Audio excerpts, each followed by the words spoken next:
If you're a person who likes adventure and loves running into the unexpected, then join us and become the Surprise Traveler. See beautiful landscapes, wildlife revealing their secrets,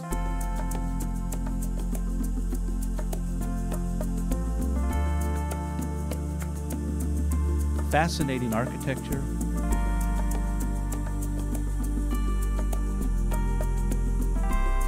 we know you, as our fellow travelers, will cherish the journey. Hey, hey, hey, hey, Amazing people and cultures that we cannot resist. hey, Stories that captivate us. And share a laugh with us at the funny happenstances we stumble upon. Wonderful, spellbinding surprises await us as we take adventures around the globe. Every continent and country has its own treasures to be explored. Hello, welcome to the Surprise Traveler. My name is Doug Chrisman and I'm your host for this episode. In our last 3 episodes, we explored Great Britain. We're now crossing the English Channel onto mainland Europe to visit the country of France. We explore Paris in this episode. In our next episode, we'll go to southern France and explore the Rhone River, the Provence region, and the French Riviera. As we begin to explore Paris, it is helpful to know that the city is made up of 20 identified arrondissements, or districts.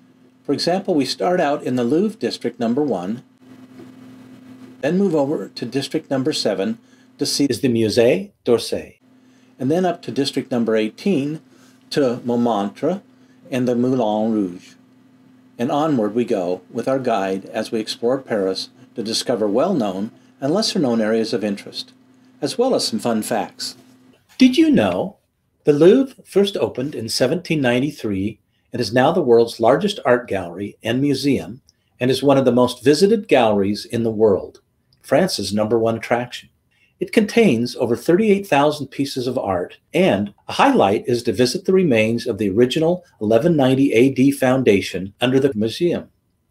Across the Seine River is the Musée d'Orsay that resides in a former Grand Railway station and hotel built in 1900. It is now a National Museum of Fine and Applied Arts in Paris that features work mainly from France between 1848 and 1914. Its collection includes painting, sculpture, photography, and decorative arts. From the window of this magnificent building, you can view clear across the city to a basilica in the Montmartre area of Paris. Did you know, as you walk down from that basilica to the base of the hill and over a few blocks, you'll find the Moulin Rouge, a world-famous historical cabaret that has been operating since 1899 in the heart of Paris's red light section. I guess the Saturday night crowd wanted to be close to the church for Sunday morning services. Paris is the capital of France and its largest city with over 2.2 million people. To really appreciate the variety and passion that Paris has to offer, I'd like to introduce my good friend and our guide for this episode, Joyce Portnoy. Joyce, welcome to the Surprise Traveler. Thank you for joining us today. Thank you. Joyce is a native to Philadelphia, but she's visited and explored France over 25 times, starting in the 1960s. She also lived in Paris. You'll find Joyce as a fountain of knowledge in regards to Paris, and for that matter, for most of France. Ever since I met you, it's been obvious to me that you have a strong connection to France. Yes, that's why I go back to Paris and go back to France. That's exactly right. I feel connected. I studied so much, and I certainly know very little compared to what there is to know, but still, I've studied a lot, and I feel like I'm a part of that history. When I go there and I walk on a Roman road, I feel connected in time to France, and the culture has actually transformed me because it's basically affected my life. Everything I do and everything I like, I can tie back to France. The literature, the people, the culture.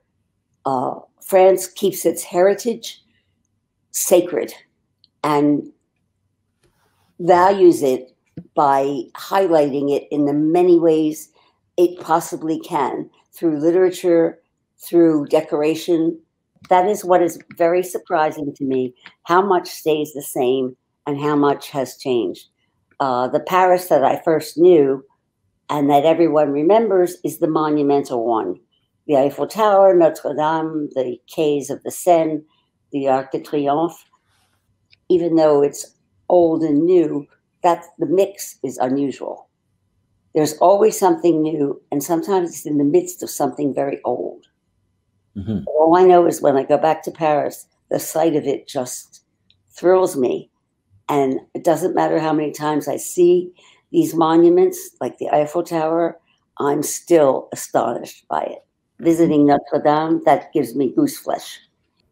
What are some of the things that are off the beaten track that you've found that you'd like to share with our audience? Well, I would like to talk about the history of Paris over time and monuments or places that connect with that history or that illustrate that history, places that most tourists would not see unless they're looking for it.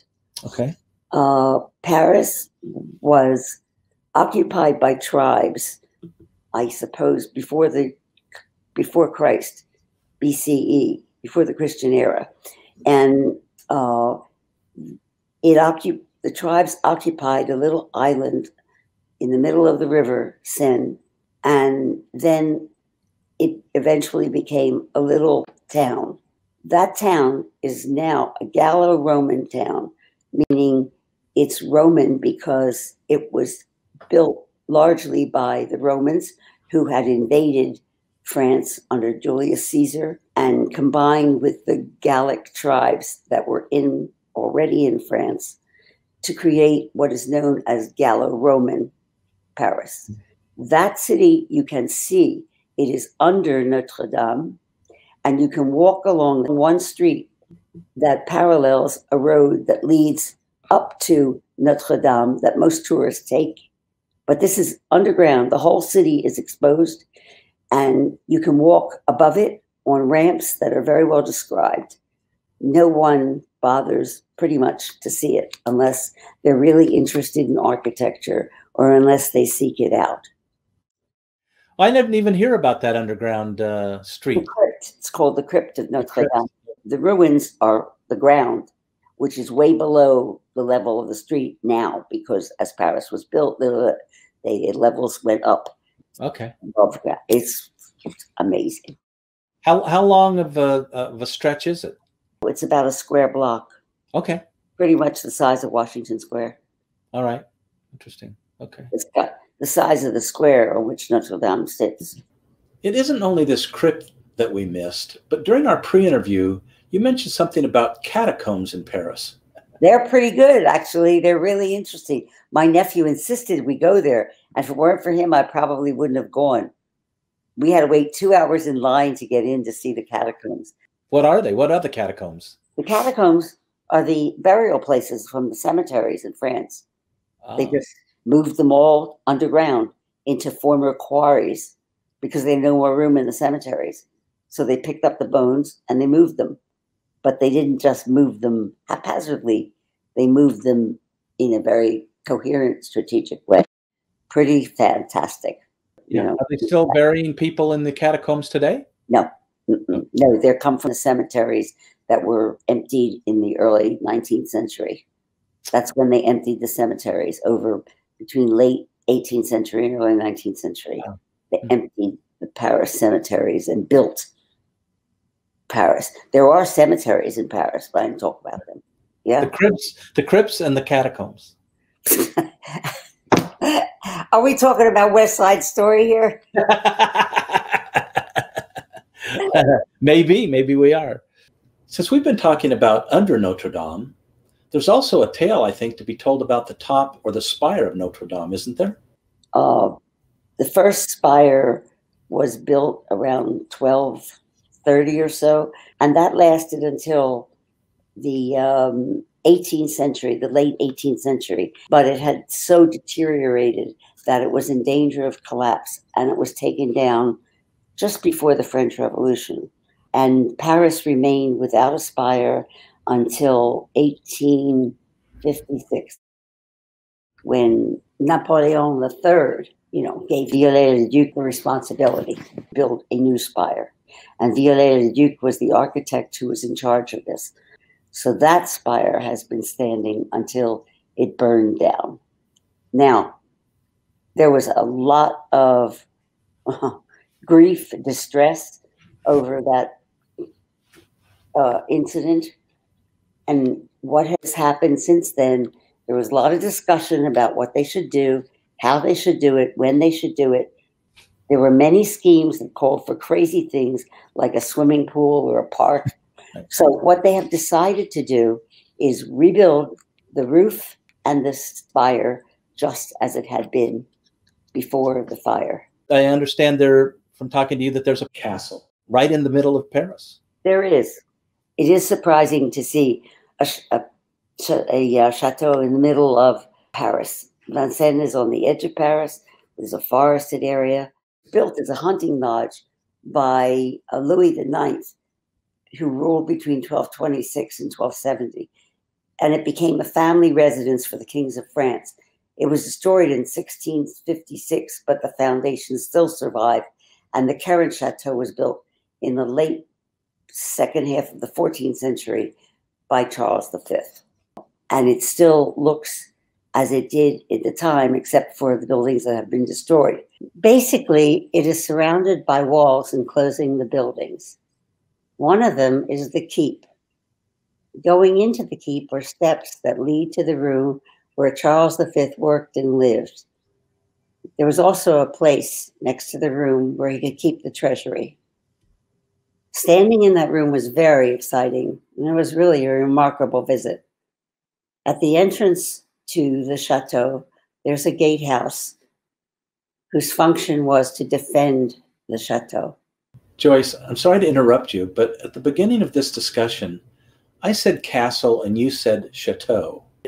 But chateau, does that mean castle? Well, that's the English word. Okay, so in England we have castles and in France we have chateaus. Yes, basically, yes. Okay, that helps clarify it. Now I know something I didn't know before. I assume there were some pretty luxurious estates in addition to the King's Chateau. Could you tell us something about them? Places that you see in Paris, many of the hotels and buildings are buildings that are left there or built for the noble families of France. One of them is the Hotel of Sens, which is now a library. That looks like a medieval building. That is surprising. It's surprising to see what looks like a castle in the middle of Paris, a big city. The other surprisingly medieval place in Paris is the Hotel Cluny. That now houses the Museum of the Middle Ages of France. It is a treasure house of everything that you would ever want to see. The statues that were once on Notre Dame, those that survived the revolution, the real statues, are in the museum. There are only a few. The other statues were reconstructed in the 19th century, the ones you actually see on the cathedral. Most people don't know that. The other thing that surprises me is the astounding beauty of Paris. And I would illustrate that by the fountain in the Place de la Concorde. I could talk about how everybody knows that the guillotine was set up there, but I'd rather focus on the fountain itself, which is splendid. It's gilded. It's just beautiful. So I remember the surprising affection for the Parisians for their heritage. That would be illustrated by the funeral of Victor Hugo, because 1 million people turned out for that funeral in 1864, I think. That was really surprising to me to find this out. maybe for those who don't know who Victor Hugo was, maybe you could just give us a... Well, he was a writer. That's what's surprising. And to have been awarded the honor of being buried in the Pantheon, that's surprising. He was a man of the people. He loved the people. On his deathbed, he bequeathed a fortune to the poor people of Paris. He refused to have a church funeral. He wanted to be carried in a coffin that was used for poor people. And that was what his funeral cortege looked like. A coffin, a carriage that would have been used to transport the poor.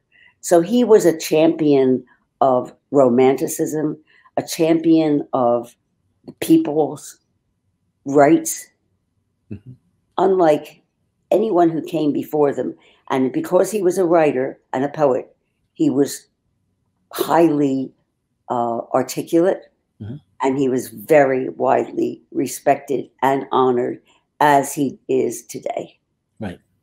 Everybody knows about Les Miserables, but that's just the tip of the iceberg. The 20th century was marked by World War II, and shortly after it started, France fell to the Germans, who established a government in Vichy, usually regarded as illegitimate. Jacques Chirac, who was president of France in 1995, formally recognized the role of France in the deportation of Jews. One of the results of this was the erection of plaques all around Paris and France also, acknowledging these deportations. These pictures were taken around the area known as the Marais, and that's where the park of Place des Vosges is located. It's part of the history of Paris because Henry IV, the King of France, decided he wanted to build residences around this square. So he basically ordered the construction of this square, and now it is a public park, and every kid in the neighborhood knows that park. There's sandboxes, there's sculpture, there's trees, there's everything. Shops, cafes. It's a wonderful place. What's so different about France than like our neighborhoods here in Philadelphia or other American cities? That I mean, Paris. Paris, I'm sorry, not France. Well, Paris is a bunch of villages. And in a way, you can still find that village atmosphere in Paris, in these out-of-the-way places, in these areas that a lot of people now walk through them. But when I first traveled in Paris, no one went there.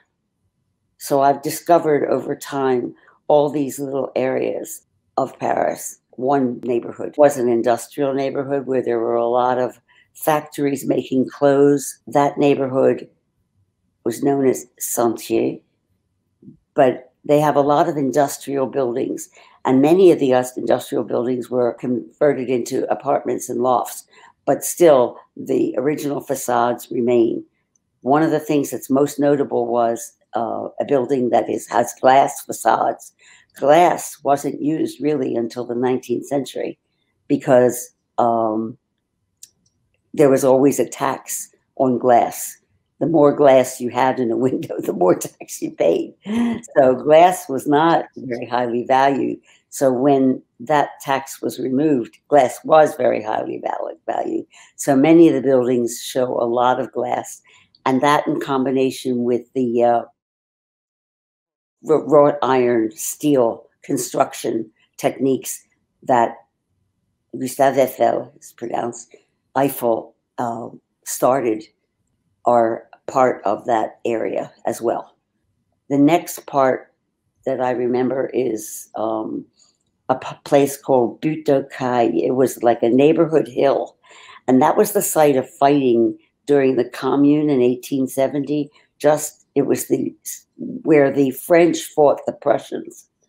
Actually, the battle did not last very long, only a couple of months.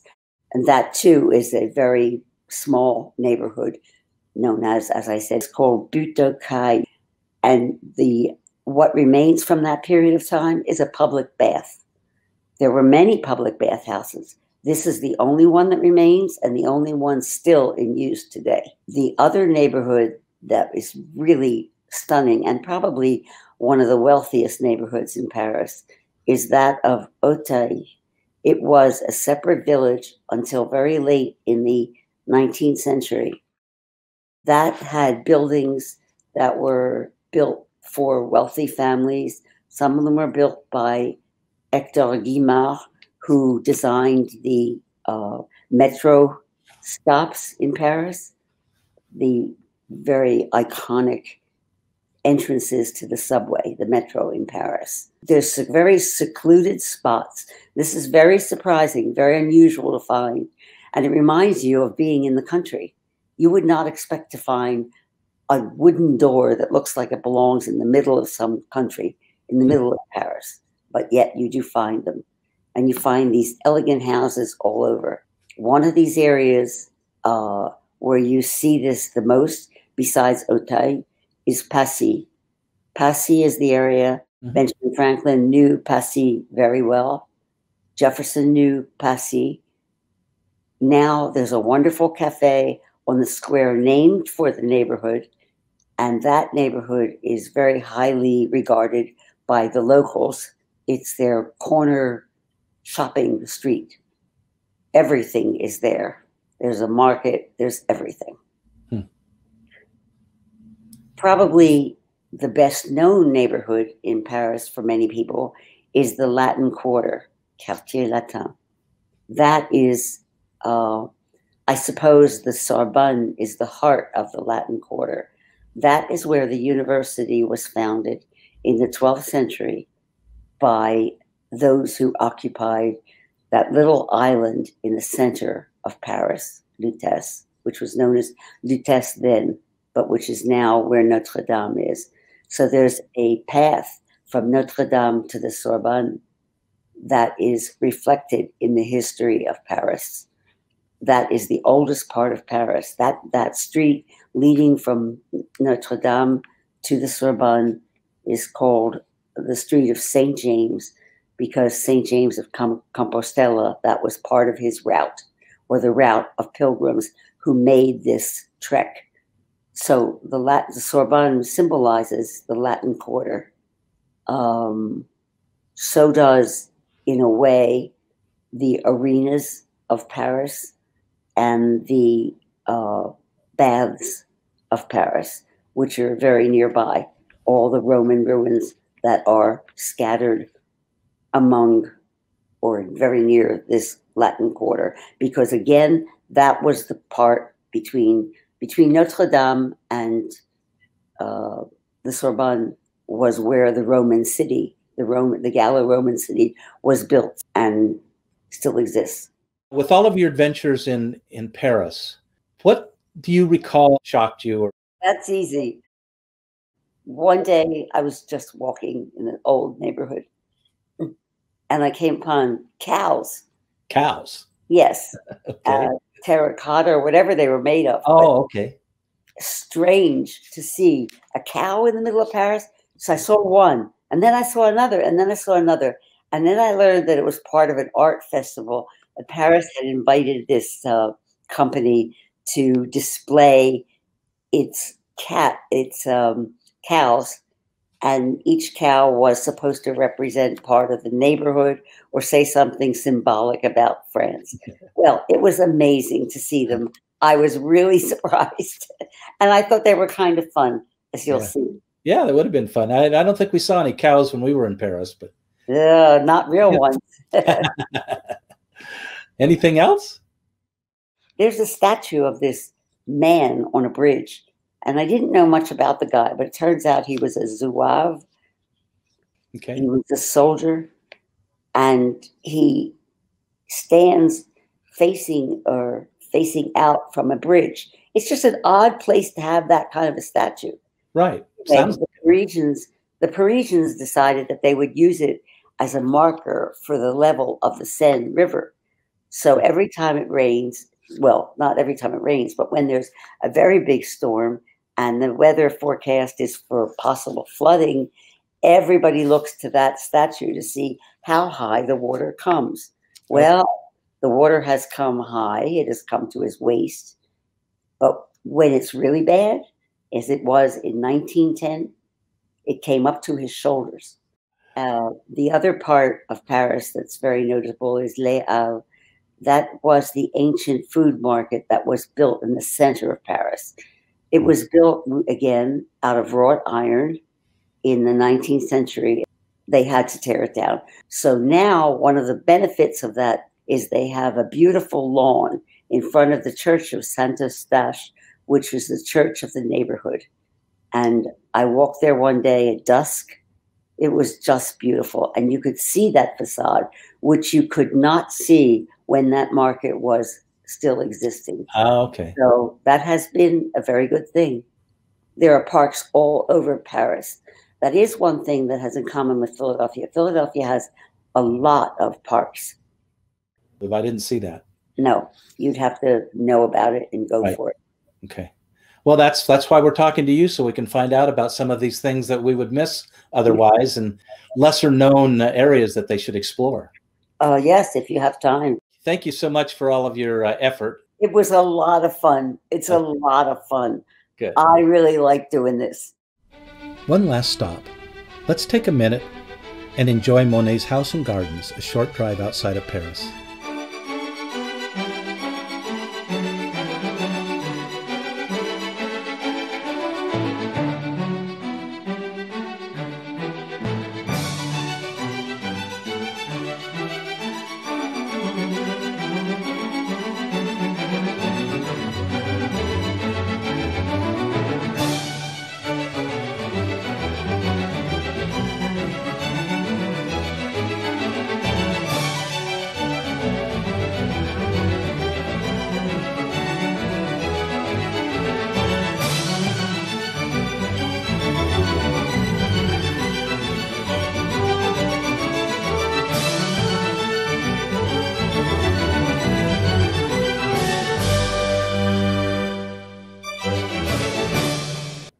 In our next episode, France Part 2, we'll focus on southern France and join a couple from Lyon to give us an inside view of Lyon and share some unexpected surprises along the way.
As we roll the credits, please come with us on a lovely cruise in the evening along the Seine. God bless.